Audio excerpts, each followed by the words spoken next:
What's going on, everybody, and welcome to the Joystick Show, a podcast where three friends from high school in Hawaii get together to chat about video games, comics, and pop culture. Tonight, we have a very special guest, and you may know him from a spotlight episode we did in the past. An awesome guy, professional experience in Watch Mojo. He's got an awesome podcast called Underrated. We are here with Derick McDuff. Derick, how are you doing, man? Hey, I am doing well. Thank you for having me back. Absolutely. It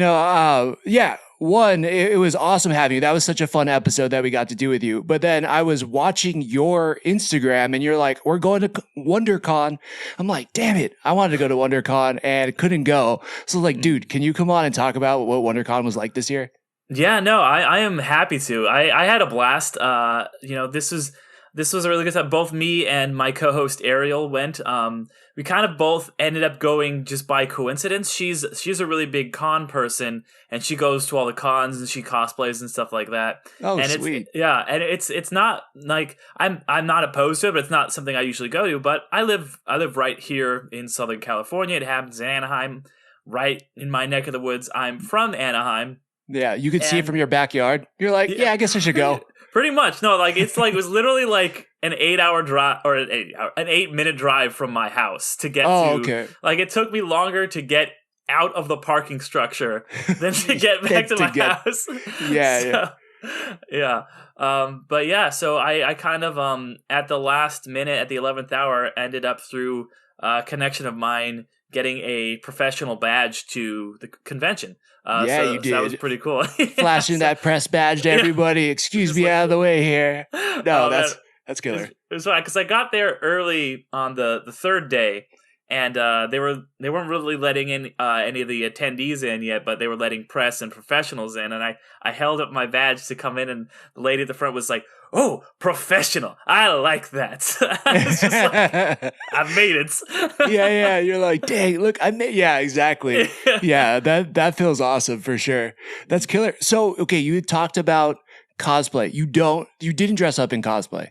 No, I did not. I had thought about for a second coming as because I don't really have any cosplays or anything, but I was like, I do have a pretty good Halloween costume that I did a couple of years back of Ellie Sattler from Jurassic Park. I've got like the pink crop top and everything, and I was just like, but I was like, no. I'm trying to be professional, present myself. Hello, yes, I do. I run a podcast. Yes, right. So I was like, maybe another time, but I didn't cosplay at the convention, but I have at another one. Once the only other cosplay I've ever really done was just like a Marty McFly one that I did, and it's classic. Yeah, it was fun, but I don't really go too hard with that. There's some people, man, like some of the costumes I was seeing, amazing. Like the work that these people put into it, it's absolutely phenomenal.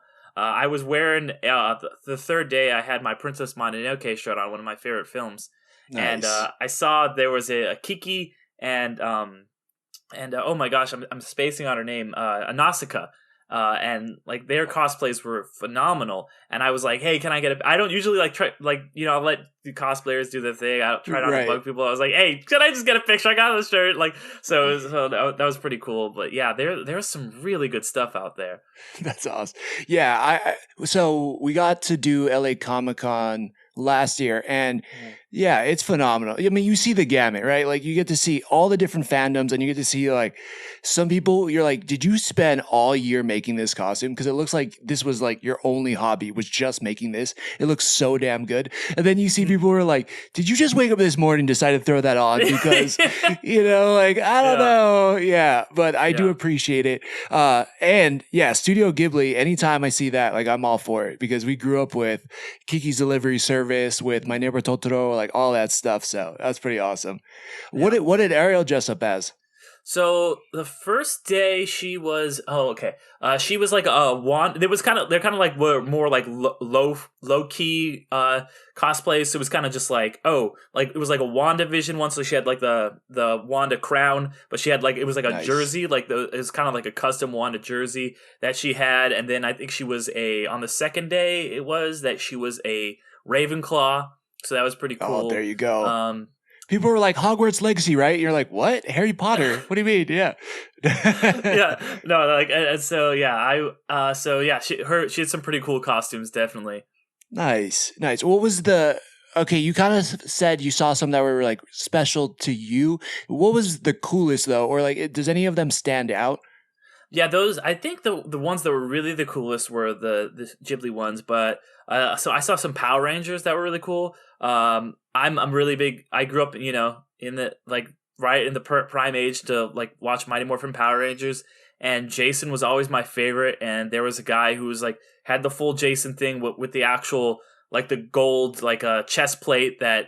There was an Oh, episode where like sweet. Tommy lost it and like Jason had it and he Jason wore cosplayed as it. that. That was really rad. Interestingly enough, actually the Black Ranger, the real guy who played Zack, was at the con, and I thought about like getting his autograph, but I was like, I don't need to spend the $60, but it was cool. Yeah, no way though. Yeah, That's pretty cool. there was cool. It was the Jamie Lee Curtis character from Everything Everywhere All at Once, and she had the full death. Like these people go so hard. It's Right. so incredible. On one of the days I just kind of was hanging out with these two cosplayers. One of them wasn't really in costume, but the other one was. I gotta shout her out. Her name is Heidi Pop or Lollipop Heidi. So was kind of hanging out with her. And, okay. yeah. So check her out on Instagram and stuff. She does a lot of the cons and but yeah, we were kind of hanging out and she was introducing me to some other cosplay people, and I actually got to catch a panel with her in the morning. So I was there early that morning because she was on a panel with. Shout out to another person, my buddy JPG. We go back to college, and now we're both we're friends in college. We're both podcasters now, and she was on a panel with him. So I got to meet her through him, and I met a lot of really cool people at the festival. Because Nice. there's podcasters, there's obviously comic creators, there's cosplayers, there's a lot of other writers, there's TV and film people. It's really a great amalgamation of all just these different walks of life. Yeah, absolutely, man. I can't agree with you more. It's so cool because it's like this place where you can have your specific fandom or whatever you geek out about, and then you can go there, and it's like even if somebody has a completely different fandom or like something completely different from you, whether you think it's like anime or video game character or whatever, it's still all welcomed and it's still all cool. Like you still appreciate people's like what they put into it, the work, the love. You're like, that's sick. So yeah, I get it. I mean, I'm bummed I missed this one, but I'm excited for San Diego Comic-Con and hopefully LA Comic-Con. And man, it's such a good time. Just there's so many cool people, like you were saying. You also talked about like panels. So what panels did you go to, or like did any stand out to you? So it's interesting. So I'll just like kind of I'll answer the question, but at first I wanted to say like I kind of had an interesting layout because we were kind of talking about how there's so much different stuff to do there at the festival. Right. And each of my 3-day, it's a 3-day thing. And I kind of like, I didn't even mean to do this necessarily, but it worked out really well where it's like, I got a bit of each thing on each day. So the first day I was there was kind of like my panel day where I like got my notes out, went to a bunch. They had a lot of really good panels. And I, was taking a lot of notes and like, all right, this is good stuff. This is good industry stuff. This is good to remember for the podcast. The second day was really my like, all right, my networking day, my day of like, all right, here's somebody in the industry. Here's somebody over here. I got to meet a lot of really cool people who do their own podcasts. Did you have those Vistaprint business cards ready to go? I did. I had a whole stack of them. I was like, here you go. Here's one for you. Here's one for you. Here's one for you. So I was doing that all day. And then the end of that night, we did this thing called, it's right there, at next to the Hilton. You can just walk over to the Hilton courtyard and just walk into the lobby. And, everybody, there's all these industry people and stuff just there drinking all day. Nice. Oh, and up until the night, like long after the con has ended. And it's funny, they called it LobbyCon 2023. And so, I do the whole day just kind of like talking about the podcast, meeting really cool people. And, the end of the day, just having drinks and stuff with all these really awesome people. One of which, there was one guy, I wish I could remember his name, but he was a guy. Too many drinks. Maybe. But he was like asking me, he's like, oh, like blah blah blah. What do you think is an underrated movie? Because I was telling him about the show, because he's a guy who works in TV and film, And I was like, oh, like the first one we ever did was Speed Racer.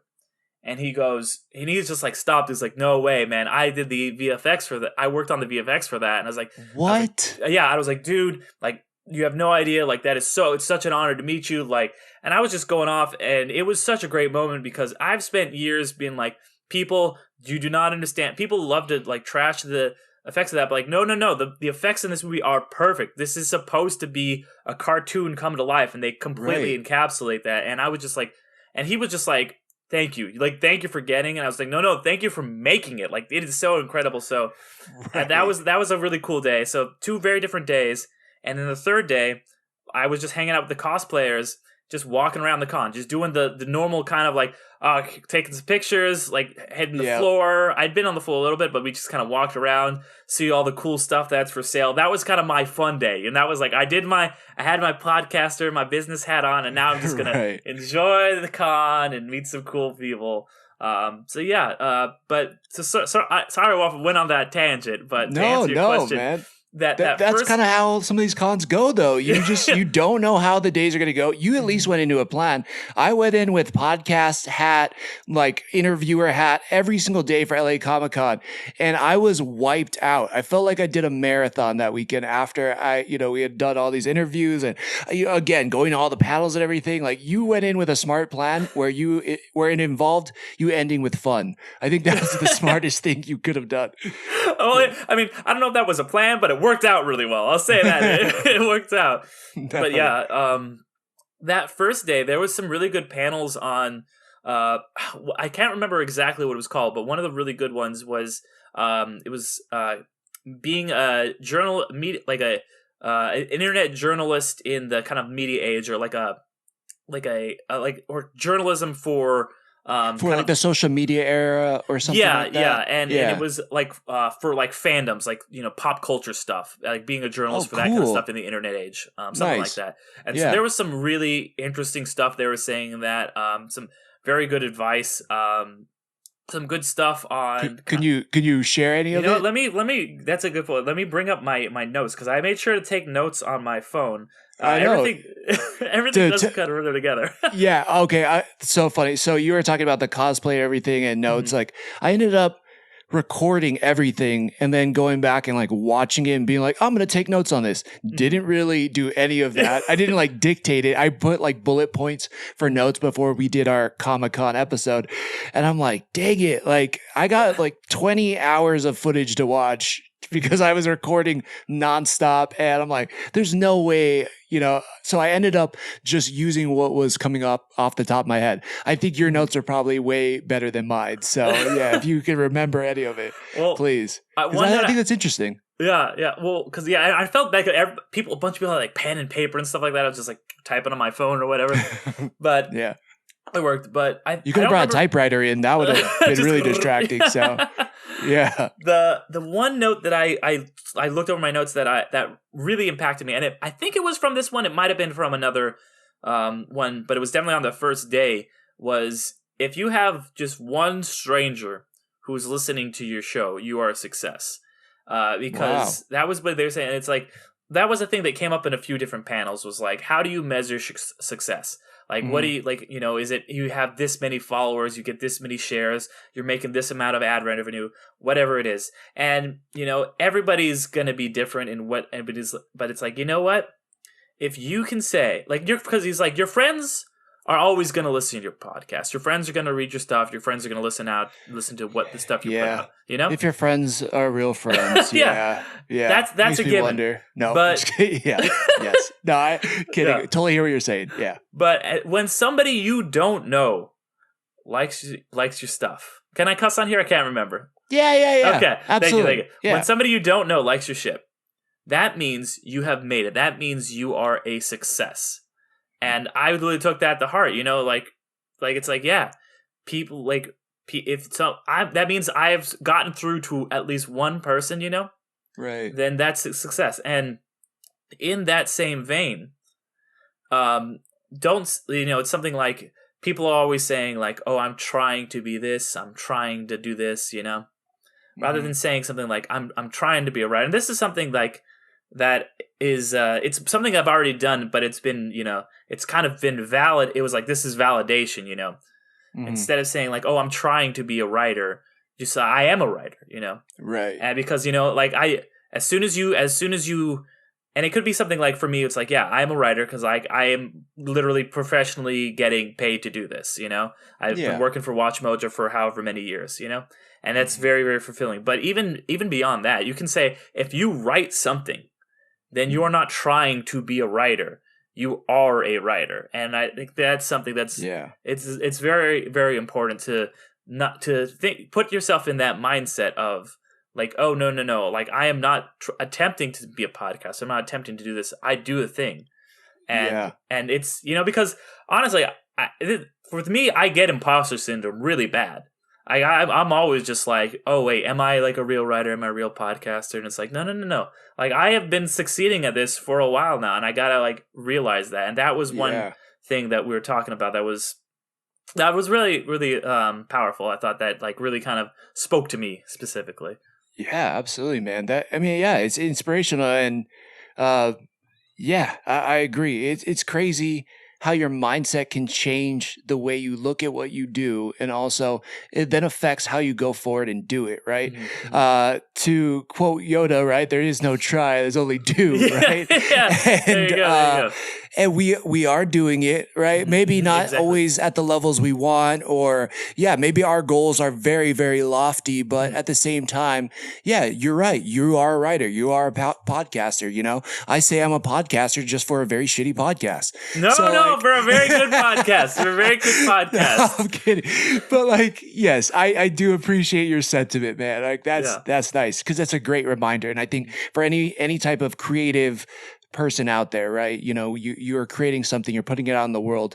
And again, getting that one stranger who's like, you know what, I tune in to listen to you guys is a very cool and special, fulfilling thing. Yeah, absolutely. And it's something where too often, we compare ourselves to other people and have these other goals of success that it's like, like don't, just because your podcast isn't as popular as like H3 or something like that, or like, what the Weekly Planet or these huge podcasts, doesn't mean that your podcast is not successful as well, or like just because I'm not writing for Deadline, doesn't mean that I'm not a writer, all that stuff is, you got to kind of keep things in perspective. Like, no, you are succeeding. Just like you're just thinking in the wrong terms. So that was very helpful, I think. I mean, to me, like Watch Mojo's kind of cooler than Deadline. So I'll take that. For a lot of kids out there who are all on YouTube and everything, I'm pretty sure they know Watch Mojo and don't really know Deadline. So whatever, right? That's like, good to hear. That definitely keeps the imposter syndrome at bay here and there. Kids from 18 to 25 who listen to this podcast, let me know if that's true. But man, that's awesome, and it's great, right? So this is something you get at these cons from these panels, right? And it's going to mean something different to everybody. But you being in the industry and you doing what you're doing, I'm sure it hits you. I mean, obviously, it hits you in such a bigger way and more emotional way, and you're like, wow, this is incredible. Like, yes, I'm doing something. Is there any other panels that you thought were just as interesting or that stood out to you similarly? Like maybe not even in the same way, but just like, I don't know, maybe had an impact or left you with a big impression? I am probably biased, but I would definitely also want to shout out, there was another so that panel I went to on the last day, I got it, I already shouted out JPG. Because I was there to, he's been a great friend in the podcasting community to me. Nice. And his panel was on content, or no, that he did a few panels. So I'm kind of mixing them up in my mind.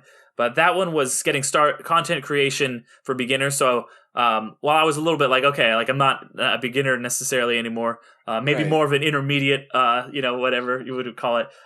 So, but they still had some good tips. But his panel that he had on the second day, which he did with I want to shout out the podcast, the Weekly DLC, who I've actually kind of became friends with after that show.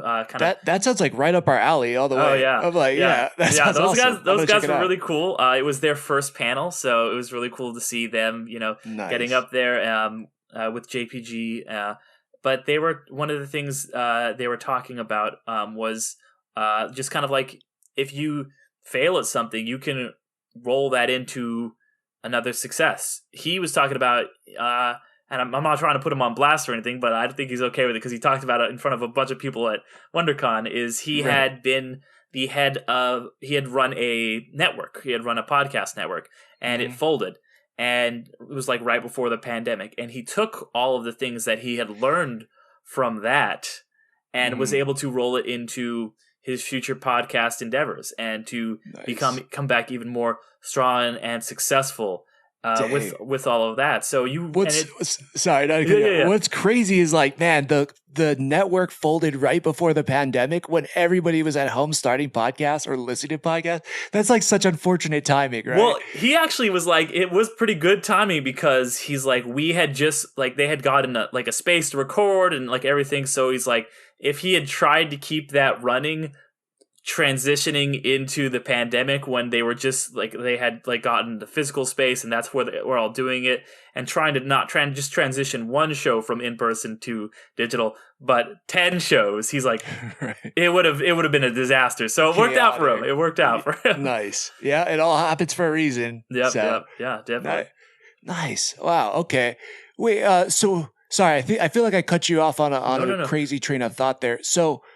From that, it was just saying basically, whatever mistakes or mishaps happen, then you take the learnings, you move that into your future successes. Was there anything else that you kind of got? Because you're right, like, not that I always think there's something to learn from everybody. I mean, that's just something for me. Like, even, when I used to be a flight instructor, there were students, I was like, I still felt like there was something to learn from these novice students and areas where they would ask me questions and I'm like, oh, okay, that's an area where I need to sharpen my knowledge on that topic.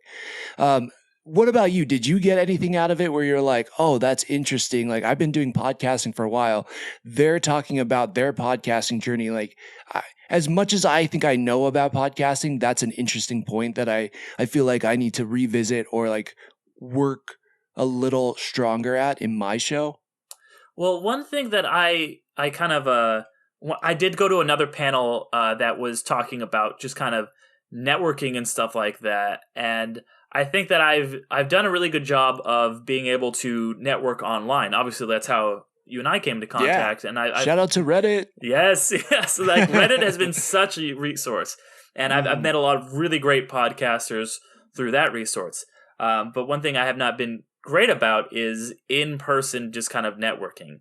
And that was one thing that touched on a lot is just like, get yourself out there, like network, when you are at these events, just like, like not like in a weird or aggressive way or anything, but like introduce yourself to people.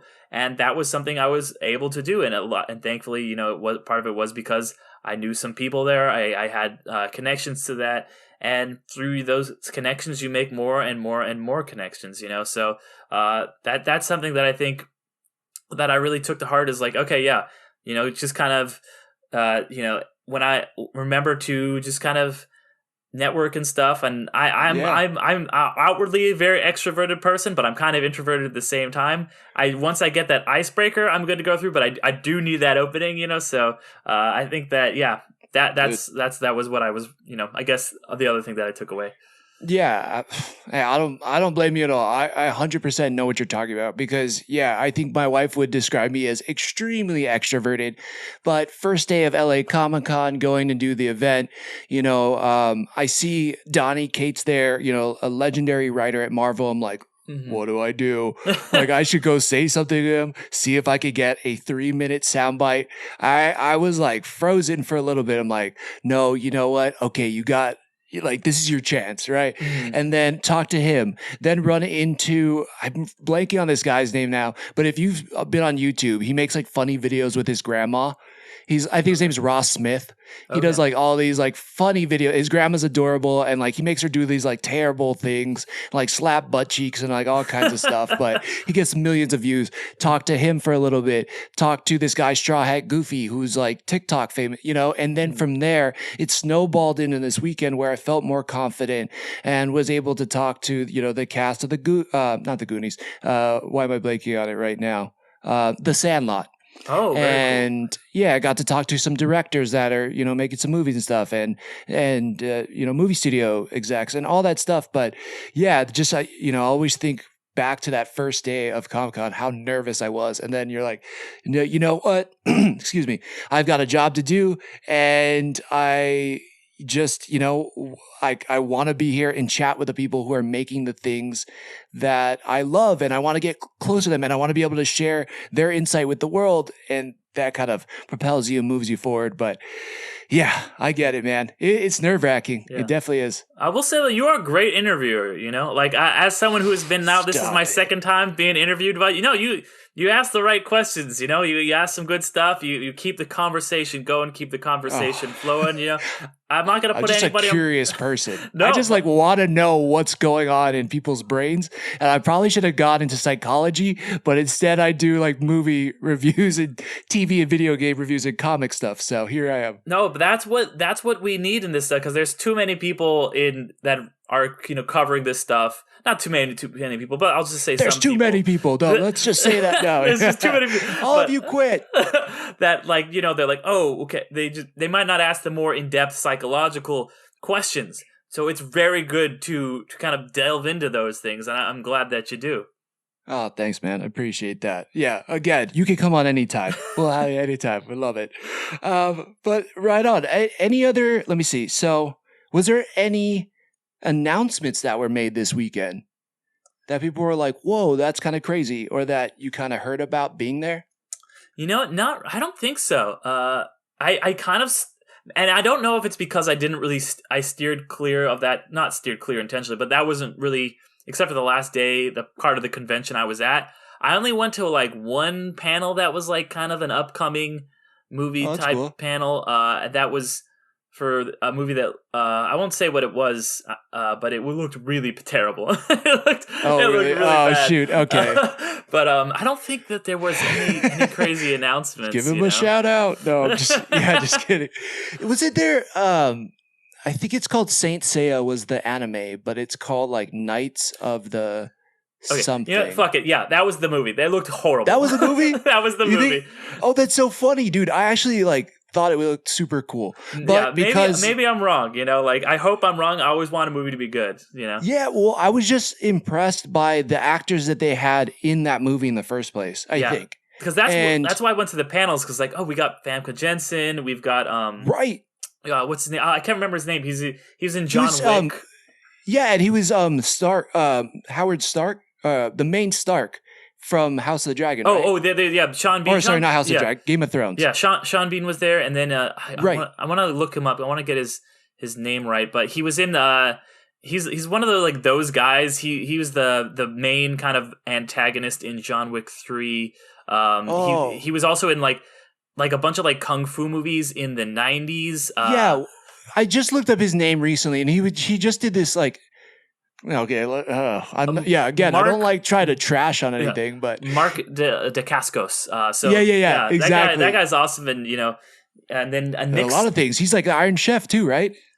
Oh, he might be. I don't know. That sounds probably right. Yeah. Okay. Well, Anyway, I think we're talking about the same guy. We might be completely wrong, but I forgot what it's called. It's like Knights of something, and Knights of the Zodiac. Yeah. Knights of the Zodiac, and some of it does look pretty cheesy, I will say, but I'm such a sucker for anime. Obviously, we talk a lot of anime on this show, and I'm always willing to give anime turned into live action a shot.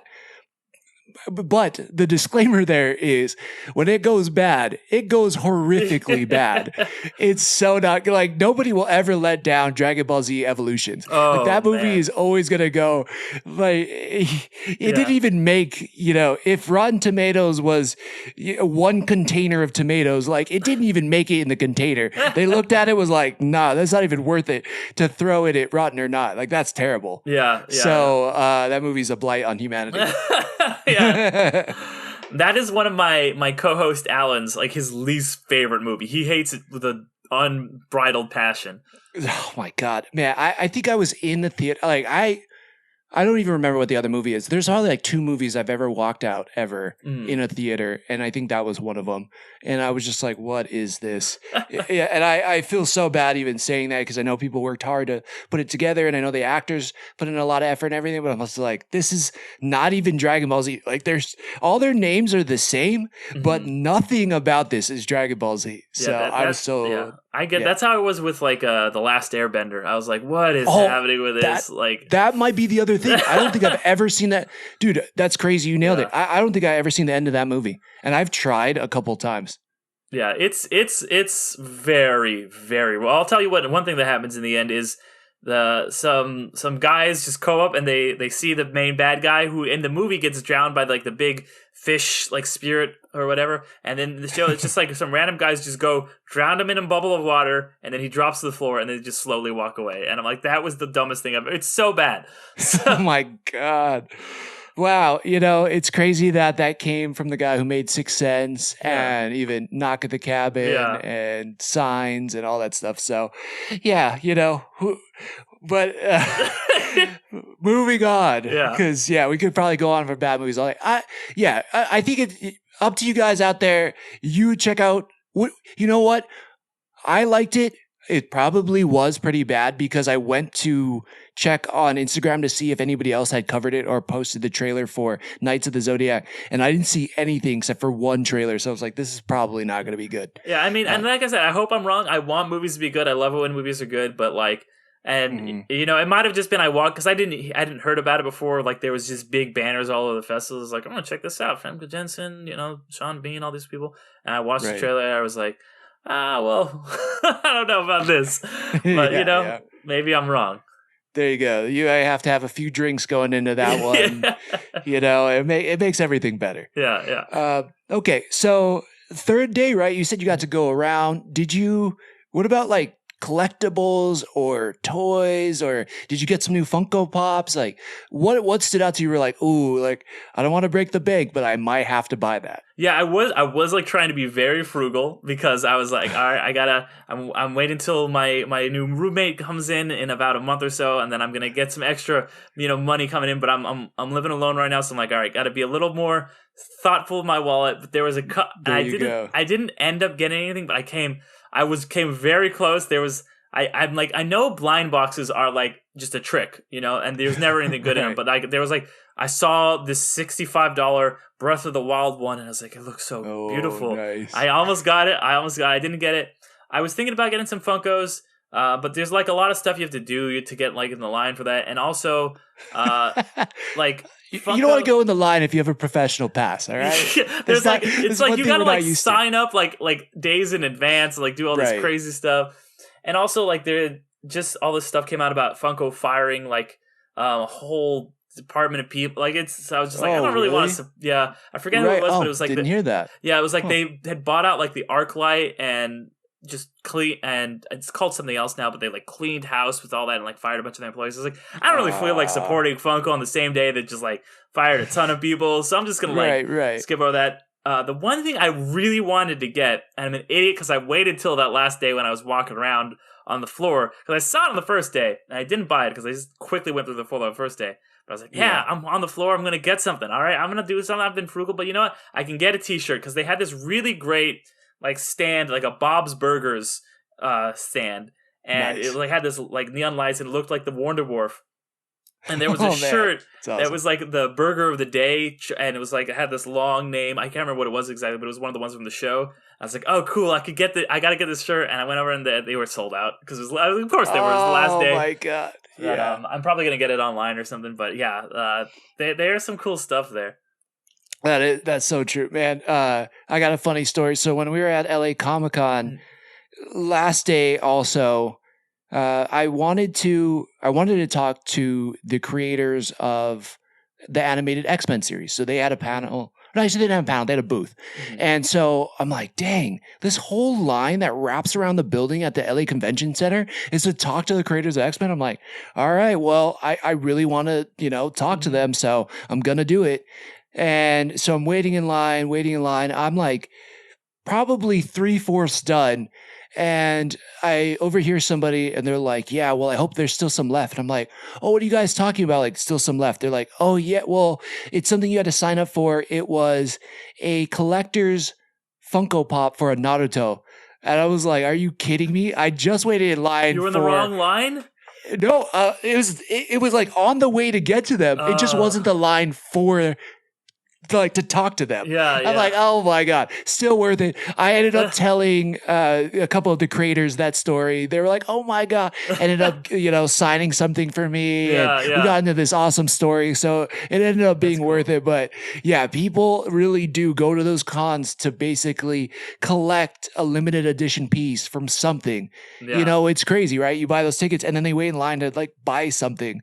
It's nuts. But props to you if you could do it and you get something really cool that not a lot of other people can get. So it's kind of cool. Definitely. Like I like to collect things and like, so it's like more power to those people who are like, all right, I'm going to get here at this time and wait in this line to get a ticket to wait in another line. It's just like, it's like, all right, go for it. Like that's commitment.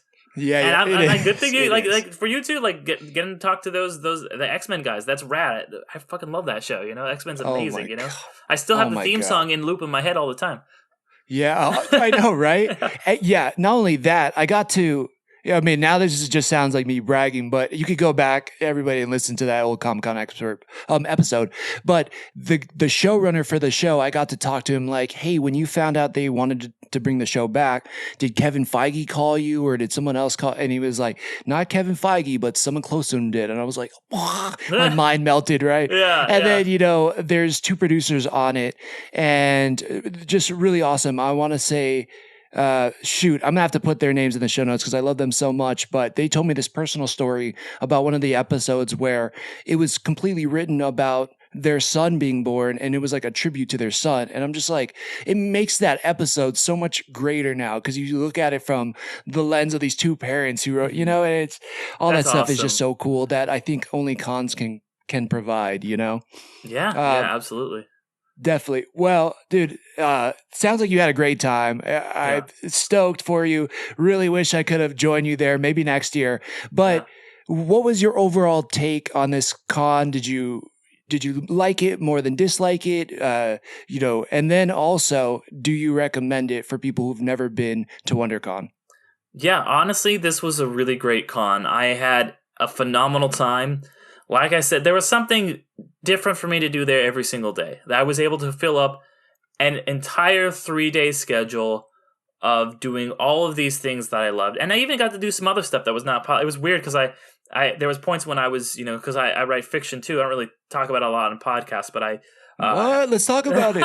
I've written some fiction stuff, and it's weird because I was like, there's a couple of these panels that are talking like, some like world building in a fantasy world and like adapting myths and legends. That's a lot of what I do. I'm gonna check this out, And it's like I had to take off my podcast hat and put on my like world building like fiction writer hat, and it's weird because I had compartmentalized myself so much. Like, all right, I'm here as a podcast, but there really was a lot to do, and it was a lot of fun. So yeah, I recommend it for everyone. There'll be something for you to do, whether you want to just go and check out the cool costumes and stuff and people watch and hang out in the front, or you want to go and check out the convention floor, you want to learn some new things. They're amazing panels, or if you're looking to, get yourself out there, network, meet some really cool people.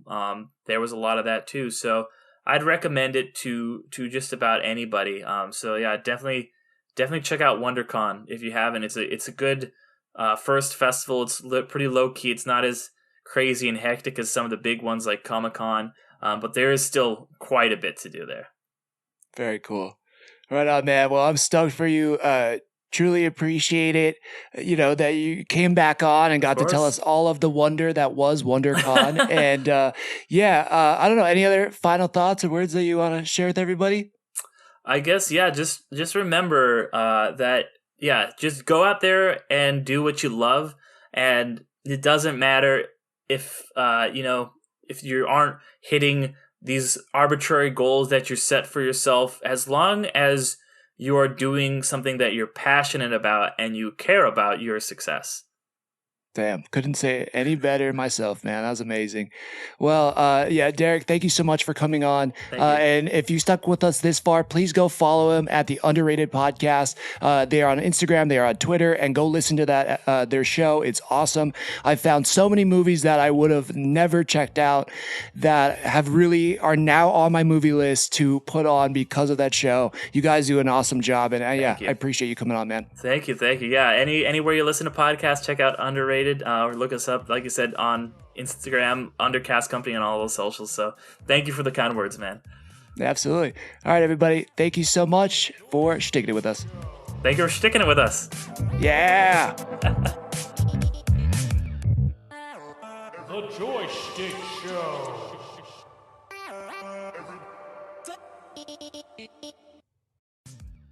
If you've enjoyed what you've been listening to, we'd really appreciate a follow, subscribe, and a review. Just how we like chatting with our friends, please share this with yours. Feel free to join the squad and follow us at JoyStickShow Joystick Show on Twitter and Instagram, or anywhere you listen to podcasts. And if you feel like submitting topics or questions to be discussed on future episodes, you can email us at joystick.show@gmail.com. As always, thank you, peace out, and make it a great rest of your week.